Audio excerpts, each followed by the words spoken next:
Good day, friends. I hope you're doing really, really well, and welcome to video 4 of 4. So it's the last one in this series about getting needs met and why that is vitally important in your non-diet recovery from restriction, dieting, binge eating, emotional eating, all the things that feel maybe disruptive to your adult life. So we have talked about in the last 4 weeks, this is like I said, week 4 of 4.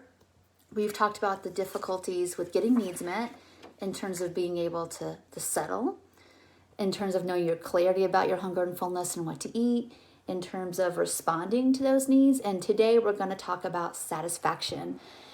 And we all, I think, at least the majority of us, we want to be satisfied. We want our meals to feel like, that's right. That's really landing. That's exactly what I needed. We want to have that feeling because it helps our bodies, again, have a sense of completion.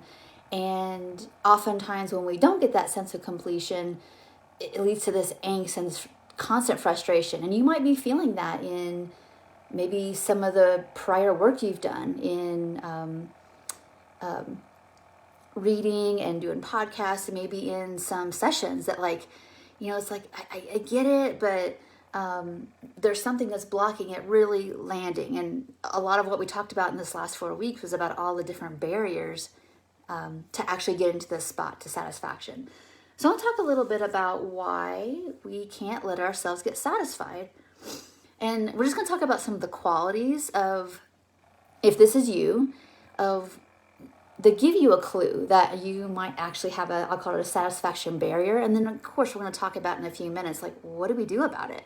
So if you've got a satisfaction barrier, that means there's some part of you that's not allowing yourself to enjoy like the sensations of eating, the sensations of care, to absorb the goodness that's around you, to like integrate the material that you're maybe reading, like taking in this video. You can listen and maybe cognitively get it, but again, if we can't take action on it, it won't integrate. And so you're just like, I've been trying to do this for 2 years, 5 years, 12 years.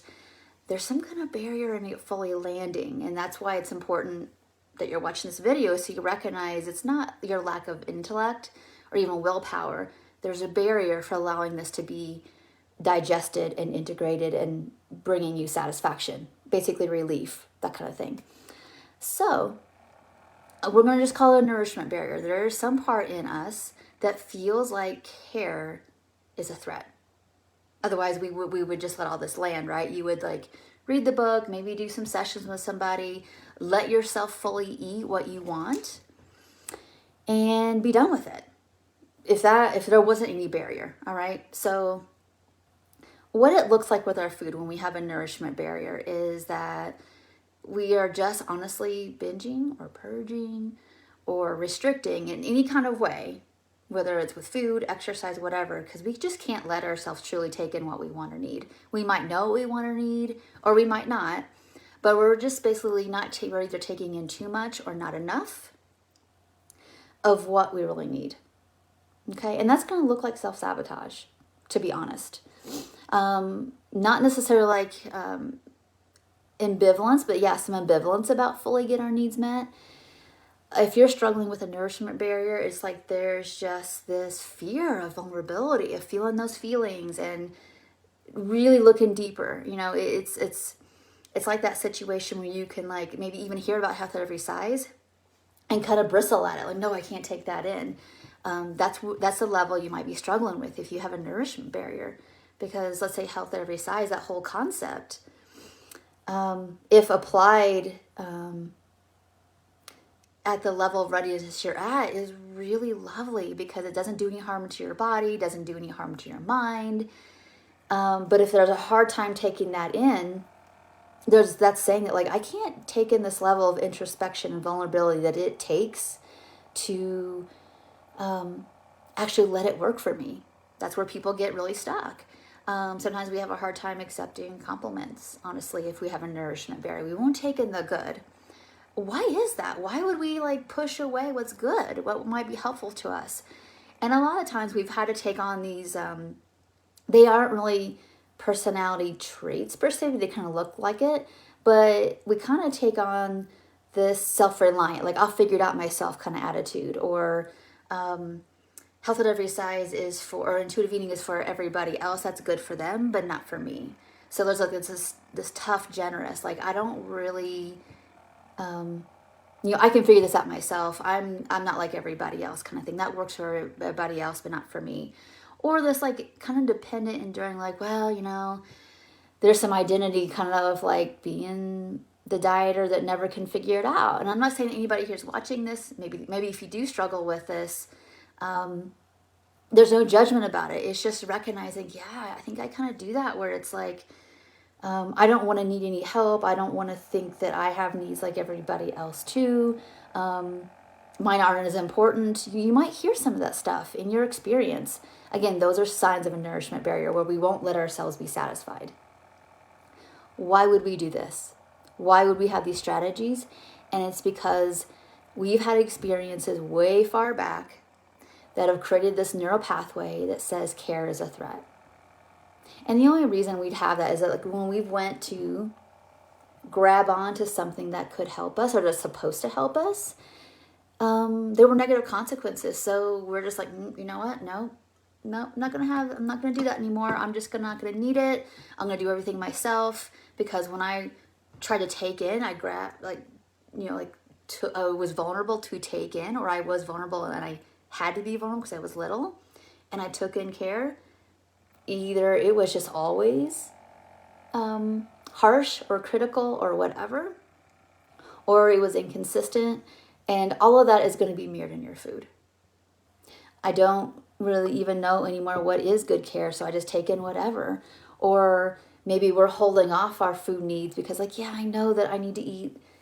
Maybe you don't even know. It's like there's like this internal, again, this boundary, like, okay, you can take in so much, but not too much. Or maybe you take in and you don't keep it because it, again, when things fully land and they settle and you really feel what you need, there's going to be some frustration or pain there of those old times when it just wasn't met right, or there was pain associated with taking what you needed. So that's why I'd be like, you know what? I'm not going to fully take in the nourishment I need. I'm just not going to do it. But that is a barrier to our satisfaction, and for a lot of people, when we don't get satisfied, then 2 hours later, we're hungry again and you're beating yourself up for it. Or, you don't, like, it's confusing. Like there's like this dissonance, like, well, why am I eating again? I just ate.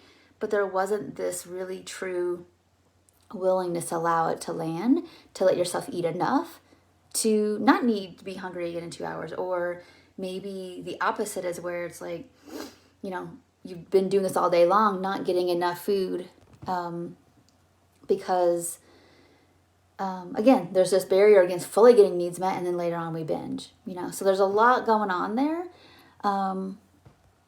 that may be, holding up our satisfaction. So what do we do about it? I think it's, again, it's about the yield that we talked about in week 1. That's really important. Can we slow down enough? Can you hold on to something that feels like it's benevolent and that won't hurt you? Is there something you can hold on to as you arrive at these meals to help you stay in the present moment, that it's not those old times, that your body needs too much, your needs aren't too much, and that you're the one meeting the needs and you don't mean yourself any harm? That's one way to start with that. So I just want to thank you all for watching this 4-week series. It's been a lot. I've been putting prompts up every week. I hope they've been really helpful to you to do your own exploration. And so putting all this together is the next step, right? Of like yielding, getting really clear about your needs, responding to those needs, and then fully taking them in and getting satisfied. This is what this whole series has been about. If you've recognized in yourself that you have one or maybe all the barriers and you need some help with it, of course, reach out below. We'll help you with that, help you figure out where you're getting stuck. If you're just new and watching all these videos, please go back to the last 3 weeks and start from the beginning. And then maybe even watch these all on repeat to kind of get a sense of where you're getting stuck. Maybe you don't get stuck in all circumstances every eating experience. Maybe it's circumstantial where you get stuck, but it's really good information because helps you get out of your mind in terms of like willpower and, white knuckling everything, and really get deeper into the reasons it makes sense. It has to make sense why you're feeling stuck, and then you can give yourself the correct intervention versus kind of making this again all about like where you're good or you're bad or you failed or you're whatever, and getting really clear about what feels like a threat. That way you don't have barriers. So thank you all so much for watching. Hope this was helpful. And if it was, please let me know so I can stay encouraged as well to keep providing these for you. And until the next video, have a really great rest of your week. Enjoy the prompts to keep you on track with this. And I will see you in next week's videos. Bye for now.